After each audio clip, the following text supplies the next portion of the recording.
Welcome to Extraterrestrial Reality. The UFO phenomenon, the reality that there are extraterrestrials among us on this planet visiting here, we don't know how many, all of that stuff, it's a problem for smart people. It's a smart people problem. And I'm going to explain what I mean.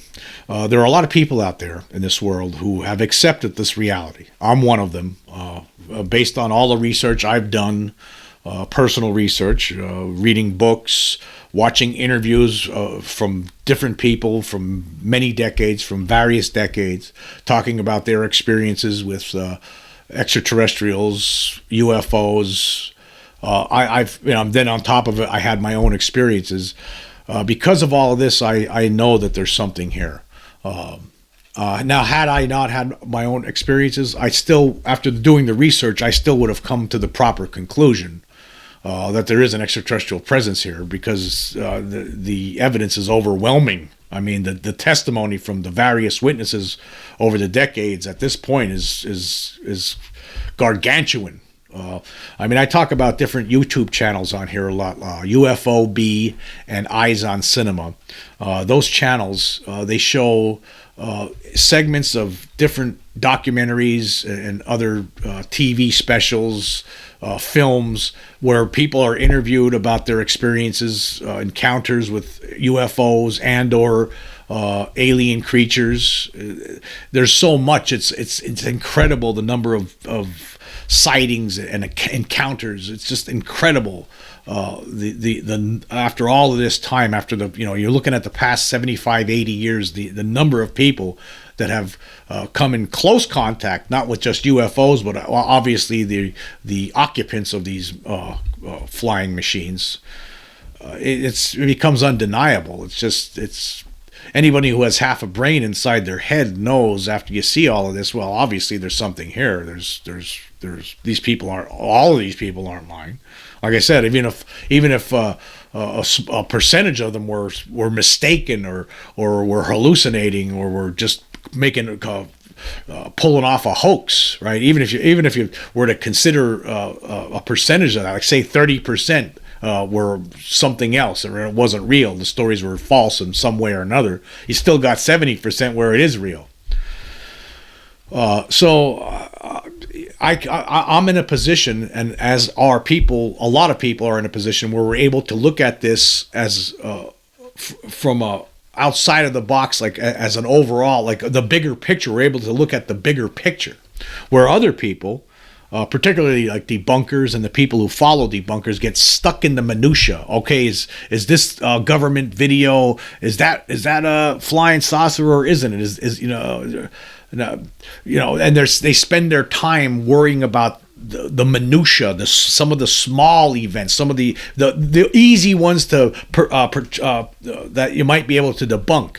And so they're just spinning their wheels, wasting their time, wasting everybody's time. Actually, it's really a sad story when you think about it, because really all of us should be looking at the big picture. They're here, right? But how come we're still stuck? Some of us are still stuck, wondering if the FLIR video that was leaked back in 2017, 2018, some people are out there wondering if that's extraterrestrial or maybe there's some prosaic explanation for it. But as far as I'm concerned, I'll say of all the government videos that I've seen so far, the gimbal video by far is the most convincing to me. That's a flying saucer. You're seeing it with your own eyes, but yet we have people who are try to debunk it, saying, well, it could be this, but it could be that. We don't really know for sure. Okay, that's fine. But again, you're not looking at the big picture. The big picture is that there's an extraterrestrial presence here, whether that's something else or a flying saucer or something else. It doesn't really matter. That's just one small segment here of evidence. When you put all of the evidence together and you look at it, the testimony from different people, the witnesses over the years, the physical trace evidence left behind by some of the craft that land and then take off. Footprints, for instance, like in the Lonnie Zamora case, where he saw a landed craft, an egg-shaped craft that was sitting there in the desert. Police officer Lonnie Zamora back in 1964, and then it takes off. He sees two little beings walking around, and then the thing blasts off, right? And then when they go and look at the site where it was, there's some of the sand and grass or the vegetation is burned, or little tiny footsteps. footprints in the sand. I mean, that's evidence. That shows you that this guy wasn't lying. He saw what he said he saw. And there's a lot of people like this. Sometimes there's things like this that happen where there's multiple witnesses. So when you take it all into consideration, you realize that there's something here. But there are some people among us who just can't get there. That's not enough for them for some reason. But anyone who studied this closely knows not only is there an extraterrestrial presence here, they also know that there are factions within world governments that are keeping this a secret from the public. They don't want the people to know the reality of the situation for whatever reason. We could talk about that a different time, like I always do. But the reality is that there's something here. It's a smart people problem. It's a problem for people who are intelligent, for people who are able to look at the big picture. Forget about the minutia here. Okay, forget about the FLIR video or these 10 videos that were released by the government last week, right? That don't really show you much. Maybe some balloons and hang gliders, right? Forget about all of that stuff. Let's talk about everything. Let's talk about all of it. When you talk about all of it, it becomes undeniable. There's just way more evidence out there than that we actually need when you really think about it. But yet there are people among us who just can't see it. Despite the way we could sit here, I could talk till I'm blue in the face. It's not going to change a skeptic's mind on it because they're just not accepting of it. To them, they've been brought up in a certain way, and they just believe, because of the way they were brought up, they just believe that that's impossible. That's impossible. And maybe there's part of them that do not want to believe it. They're not smart enough to accept it. That's the bottom line. It comes down to this. If you can't accept it, that means you're not smart enough to see through the smoke and mirrors here. You're not smart enough to get by all of that. And that's why this is a problem for people who are smart. Now, I'm certain, right, the people within government that are keeping this a secret, the ones that for what are considered the gatekeepers, right? I'm certain that a lot of those people, they believe wholeheartedly, I'm sure, that there's no way the public could deal with this, so we got to keep it secret. That's part of the excuse that they're telling themselves, right? Because I know that these people exist. I know they're out there. I know that there's most certainly institutions somehow that were established at some point in the long past. I don't know how. I don't know who granted these groups the power, right? But one of the reasons for not telling the public the truth in their minds is that, well, they can't deal with this. Oh my God. These have been the implications. Oh my God. But they're smart enough in their minds. They think they're smart enough. But there are other people out there. I'm one of them, right? And there's a whole millions more, probably 1 billion people across this world that are also ready to deal with the situation. And the rest of them, well, guess what? So what? If some of them aren't ready to deal with it, hey, it's time to smack them with the truth. It's time we get over this. Oh, excuse me.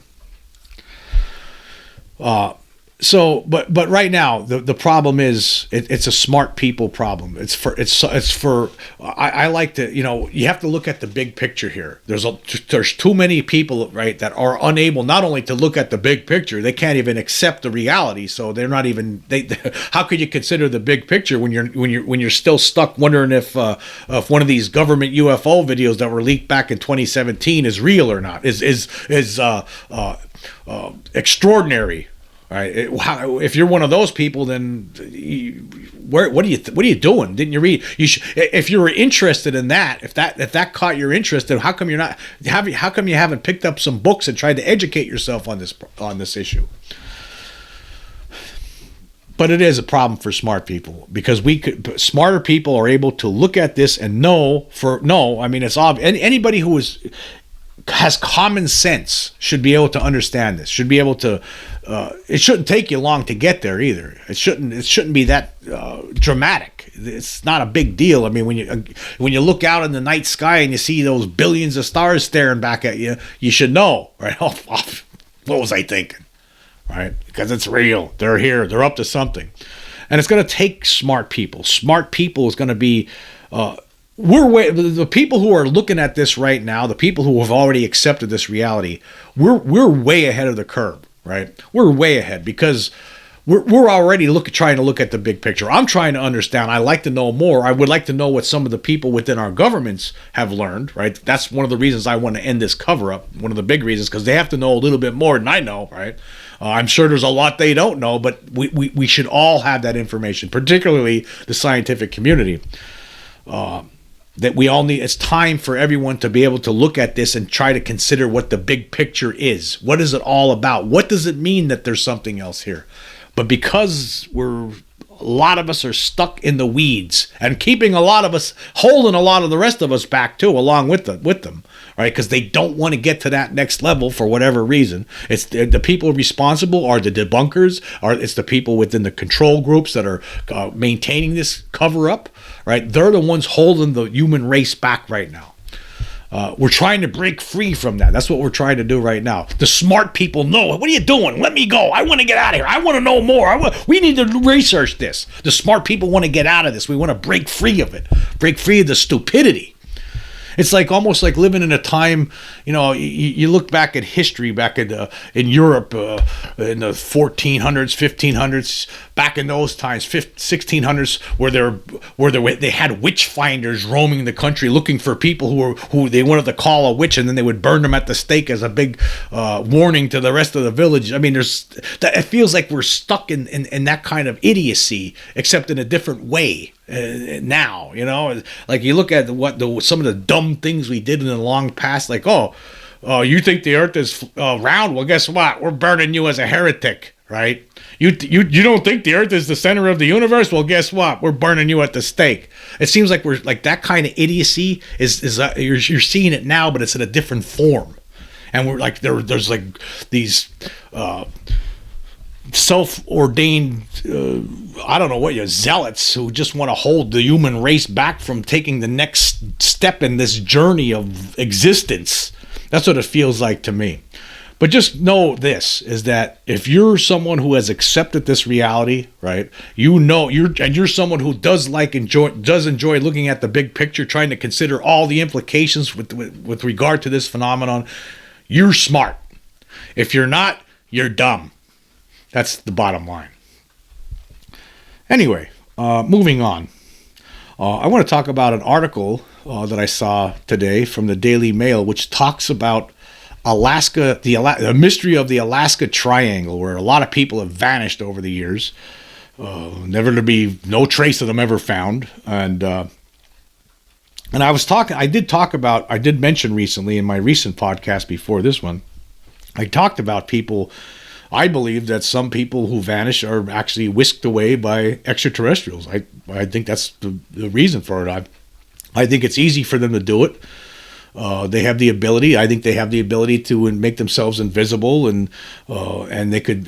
There's so many stories where you hear people taking a walk through the woods, and a little kid's walking right aside the mother and the father, and they turn around for 1 second, and they turn back around. The kid's gone. There's no trace of him.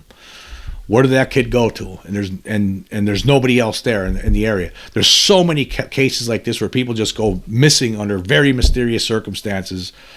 For instance, there was some documentary series put together, the Missing 411 series. I thought it was really good. Some of my followers don't like like that show, those documentaries for some reason, but I thought they were very interesting. But there are people that go missing. And the other thing that I want to point out was when I did that previous podcast, I received a message from somebody who decided he's not going to listen to me anymore. He's not going to listen to my podcast anymore because he didn't think I thought that way, that some aliens might be bad. I guess this guy thinks that all aliens here must be good. I don't think so. I don't know how anybody could know that. And basically, based on the evidence, with all the people that go missing, the cattle mutilations, how could you know? I would have to most certainly, now it's speculation on my behalf, but I think in a lot of cases, I think that these beings, some of them, right, we don't know which ones, because we don't even know how many are coming here. Some of them probably use us as lab rats. Why not? What wouldn't we do the same thing? We are doing the same thing. Don't we have our own lab rats here? And maybe they look at us as inferior when they come here and they say, you know what, they're not going to miss this one or that one. Let's just take them, right? And we'll cut them up and look at them. Why not? It would explain some of these disappearances that have when these people just vanish off the face of the planet with there's just no trace of that they even existed before. leaving everything behind in a lot of cases. It's just incredible, some of the cases that you hear of. So I definitely think, certainly believe that sometimes people that disappear it's because of extraterrestrials. But I also think that one of the places that you're most likely to disappear in is when you're not around as many people. If you're in an area like in this Alaska Triangle, right, where it's not as populated, or if you're in the middle of the woods somewhere, there's a good chance that if you come across a flying saucer or UFO, you might just never be seen again. I believe that's very possible. I don't think all extraterrestrials are like that. I would hope not, but I would think that some of them probably are. I just look at the way the human race is. And so I know what we do. We experiment on animals. A lot of people don't like it. I don't like it. I don't think, but that's what we do. So I would imagine that if any race of beings come here, they would most certainly be interested in human beings, because we are the most intelligent creatures on this planet. So they're going to look at us. They're going to study us. They might put us in a cage somewhere. I mean, who knows? Who knows where some people who have disappeared have ended up? We just don't know. Anyway, I'm going to get into this story a little bit here. It says, Mystery of Alaska Triangle, where 20,000 people have vanished. UFOs appear and Sasquatches have their run of the land. And it says here, a sparsely populated area of Alaska, home to hundreds of UFO and Bigfoot-style sightings, has also seen 20,000 people disappear since 1970. So that's a lot of people. 20,000 people since 1970 disappeared in this little area of the planet in which we live.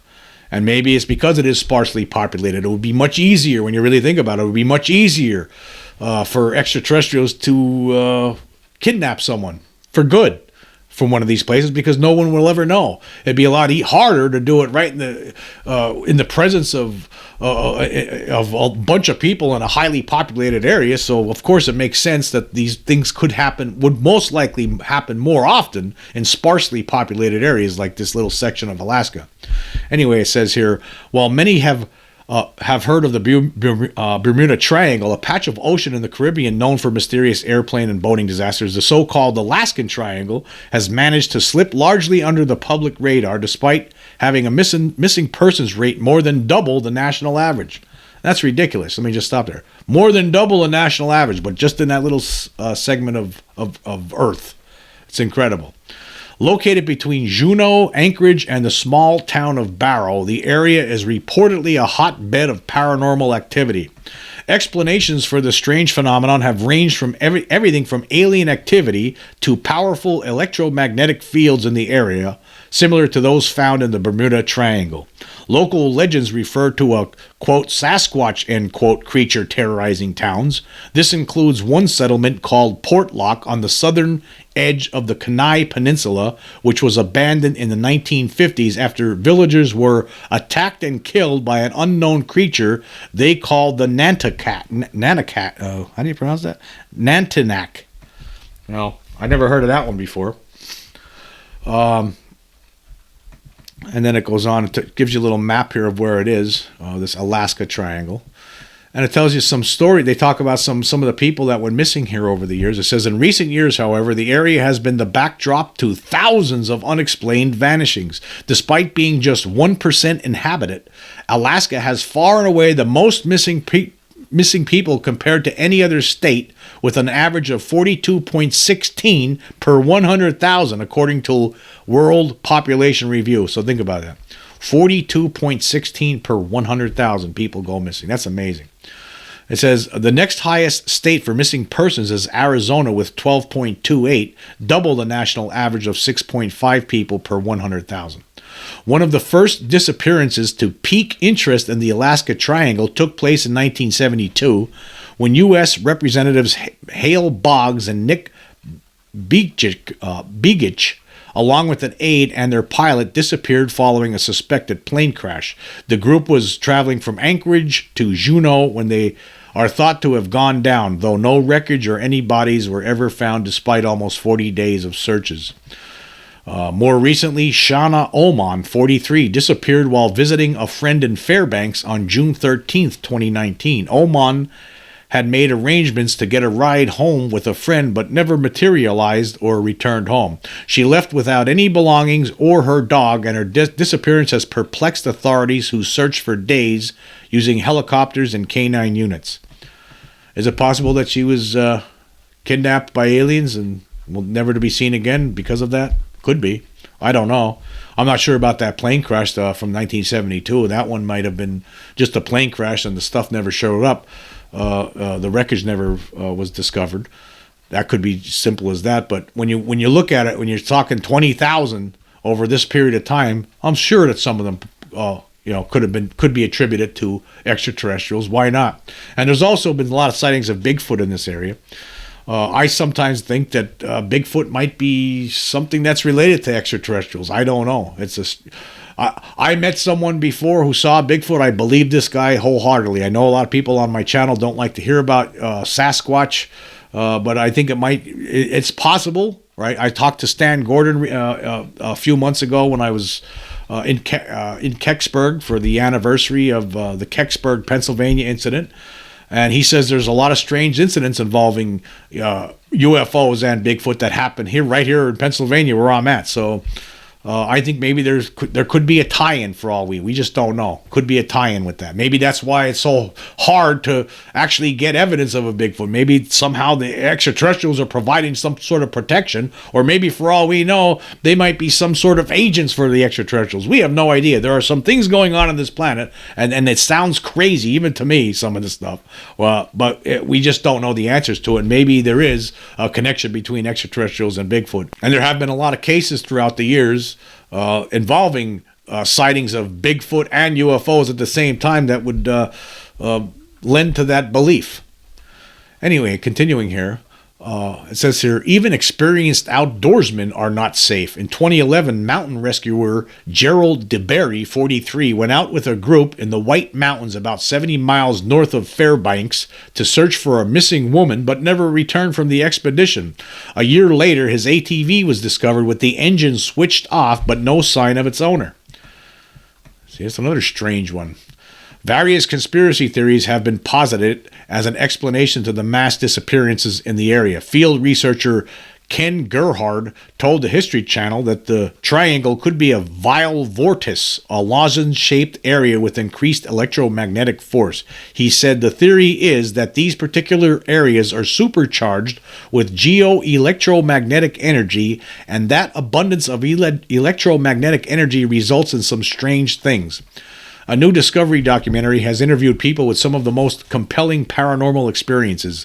They include Wes Smith, who saw very strange triangular objects flying around without emitting any sound. He said, "It's like everything you've ever been taught has gone out the window, because how is that possible?" UFO expert Debbie Ziegelmeyer told the Daily Star that Alaska's sparse population makes it attractive to extraterrestrials. Yeah, I'm going to stop there for a second. Yes, I agree with that. I think that the more sparse the population, the better chance is that you might get kidnapped by extraterrestrials and never be seen again. That's just a belief I hold. I mean, it makes sense. They can pretty much go where they want, said Debbie, who is the star team investigator for MUFON. That's the attraction of Alaska. Yeah, I would have to agree with that. That's why it would make it attractive, because, if an extraterrestrial if there's somebody out there, a couple of hunters, right, and they're in the middle of nowhere, an extraterrestrial craft hovers over them. Well, look at this. This is easy pickings. Well, let's just take them. No one will ever know what happened. MUFON believes that aliens could be trying to spy on the military technology on display across the Alaskan Triangle, and points to a rise in UFO sightings since World War II. Yes. One of the biggest disappearances was the loss of 44 military personnel aboard a Douglas C-54 Skymaster en route from Alaska to Montana. Despite one of the biggest joint search and rescue missions by Canadian and American authorities, no trace has ever been found. Meanwhile, cryptozoologist Cliff Barackman told the outlet that anything of any size could be hiding in the Alaskan wilderness. He said, with so much fantastic habitat and so few people to compete with, Sasquatches basically have the run of Alaska. So yeah, so Bigfoot hunters out there, They believe that this could be a great place for Bigfoot to be hiding out. But would Bigfoot be responsible for these disappearances? Who knows? Or is it extraterrestrials? Who knows? I think it could be a combination of all of it. Who knows? 20,000 people, that's a lot. I just know for this, I could tell you this. I had an experience, and I talk about this. I talk about my two main experiences, but there was a third experience I had when I was living on the big island of Hawaii in 2007. Where I had a dog that disappeared mysteriously for 2.5 hours and then was basically reappeared right in front of my eyes. I didn't know how to explain it at the time. I didn't at the time. I didn't even think of extraterrestrials. Right? I thought that came later on. I had this dog. I had just received this dog from a friend in Hawaii, and I lived in the middle of nowhere. I lived in this place called Paradise Park, and this house I had, it was built on stilts in the middle of this jungle. And but the jungle was like a low to the ground kind of dense vegetation. You could see over it in a lot of spots, and that surrounded my house. And basically, my house was in the middle of nowhere. There was really no one really living too close to where I was. And the one day I had this dog. I only had the dog for probably about a month, if that, at this time. This dog was pretty wild. And so I went out. I was going to weed whack around the property. You couldn't use a lawnmower because it was lava rock. It was very rough. You had to weed whack. So I brought the weed whacker out, and I brought the dog out with me because I didn't want her in the house running around with those and tearing the house apart while I was in there, because I was still in the process of training this dog. So I brought the dog out with me, and I tied her to a chain outside, and I connected the one end of the chain to her collar, and I wrapped the other chain around the other end of the chain around this post that was holding up the house, one of the stilts, the house, because it was a tropical rainforest area. So all the houses there were built on stilts. So I wrapped it around one of the posts and then clicked it into one of the links. And I started cutting the grass and weeds around the house with the weed whacker. And the dog was going wild because of the sound of the weed whacker. And I turned around, and I saw the dog was there, and I hit a couple of weeds underneath the house. And I turned around a second later, the dog was gone, along with the chain. So I stopped what I was doing. I'm looking all around the house, looking around the property, can't find the dog. I'm calling the dog's name, Goldie. She's not coming. Right? I don't know where she went. She must have been afraid of the sound of the weed whacker and broke the chain and took off. That was what I thought. So I start searching all over the place, all around the property, looking in all around the weeds right around the perimeter of that lay on the perimeter around my property. Looking there, can't find her. I walk out this dirt road to the other dirt road that led to my house and calling for her all directions. She's not coming. After over an hour went by, and I started thinking, what if she ran all the way to the highway? The highway was a few miles away. What if she ran on the highway or something, and she had that chain on her, and somebody picked her up and took her to the kennel? There was a kennel nearby. So I decided I better go check. Went to the kennel. She wasn't there. Drove back to the house. Searched again, could not find her. 2.5 hours went by this point, right? I looked in this area right in front, right across from the steps to my front door. I'm looking in this area. She's not there. I finally give up. I sit down. Right when I sat down and I gave up, the dog rose up right in front of me in the weeds that I had just looked in. And she comes walking out, and the chain was still on her. I was like, wow, you were there the whole time, right? But what was the strangest part of the story was that the other end of the chain was still in the loop. Like it never, like somehow, like I thought to myself, well, how did this happen? There's no way this could have happened unless there was a space somewhere along the post that I tied her, because it was still in that loop, connected to the link. So I couldn't understand it. So I'm looking at the post where I tied her, thinking there must be a space somewhere along here, and there wasn't. I couldn't find it. It went into the ground. And then I was thinking, well, maybe it wasn't this post I tied her to. Maybe it was this one here or that one here. There was other posts I could have tied her to. But all of them, there was no space.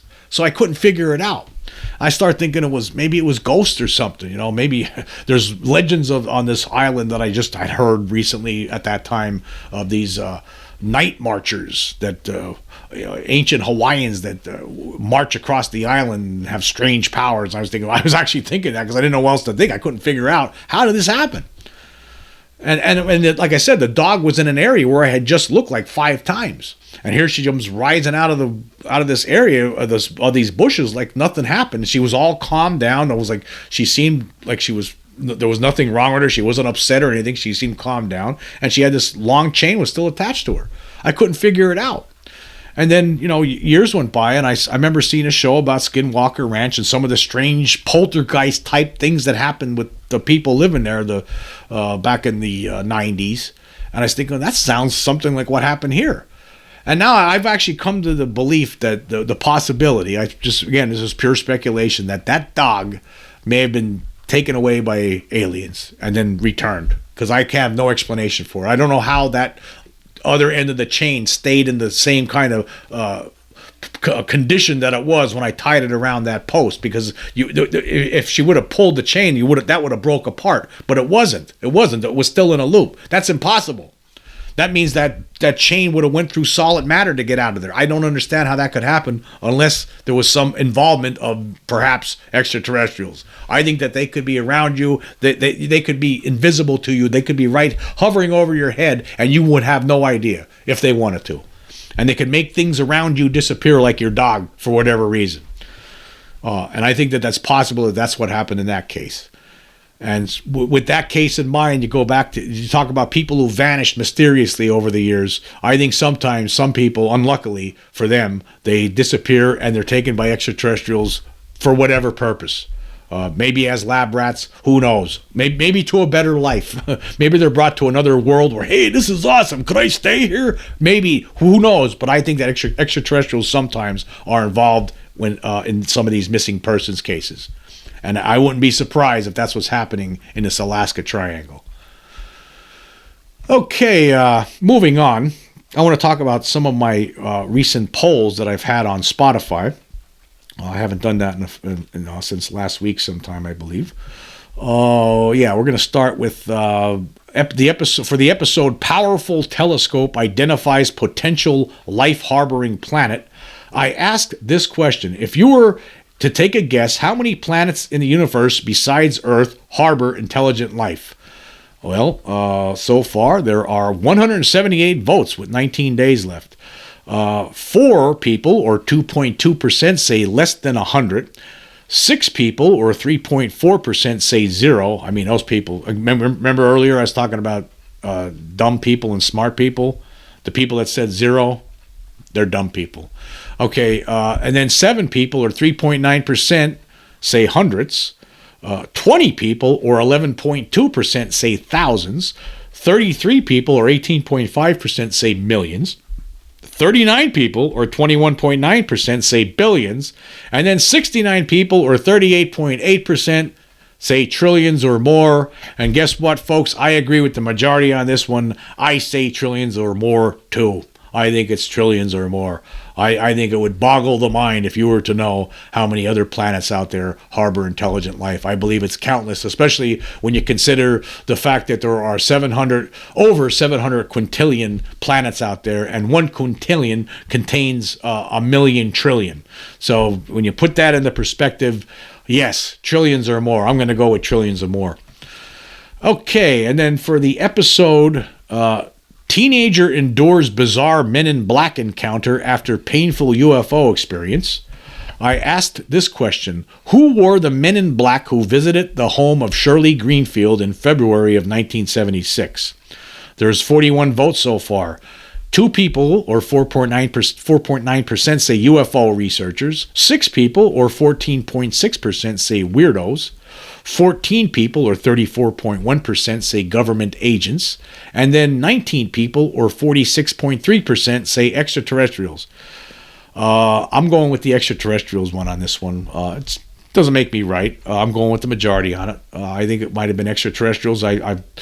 It was a very strange story where this teenage girl, Shirley Greenfield, back in 1976 in the UK, had a very strange UFO encounter, and then these guys showed up at her house, and they were very strange people, the way they acted. And I think it was possible would have been extraterrestrials. My second guess would probably be government agents. Okay. And then for the episode, Top 12 Lies Spewed about UFOs/UAP and the Alien Presence, I asked this question: There is an well, actually, it wasn't a question. It was a true or false. There is an extraterrestrial and or non-human intelligence presence on Earth. 99 votes so far.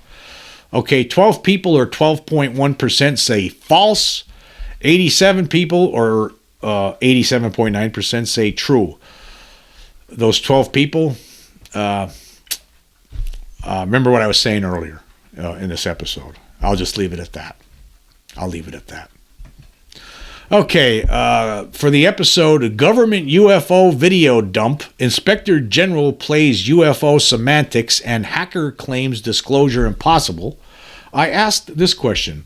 Are you impressed with the 10 videos recently released by U.S. Customs and Border Protection? 52 votes so far. No, say 43 people or 82.7%, while only 9 people or 17.3% say yes. I'm definitely not impressed, as you all know. I made that very clear in the video. Now, some people will say, well, hey, at least it's something. Well, it is something. But it doesn't really, like some people have pointed out in some of the comments I've received on YouTube and Spotify, this just muddies the water. It just makes it more confusing. Well, people who have a casual interest in this will see some of those videos and say, "Oh, that's a balloon, obviously," or "Oh, that's a hang glider." Is this what we're talking about? That's how they're going to see it. People with a casual interest, it's not going to move the needle at all. So I wasn't impressed. We need to see the good stuff, like I've been talking about. There's good stuff out there that they've been withholding, right? For sure. There's no question about it. There's stuff out there where if we had it, it would end this debate once and for all. Anyway, I want to say thank you for joining me. Until next time.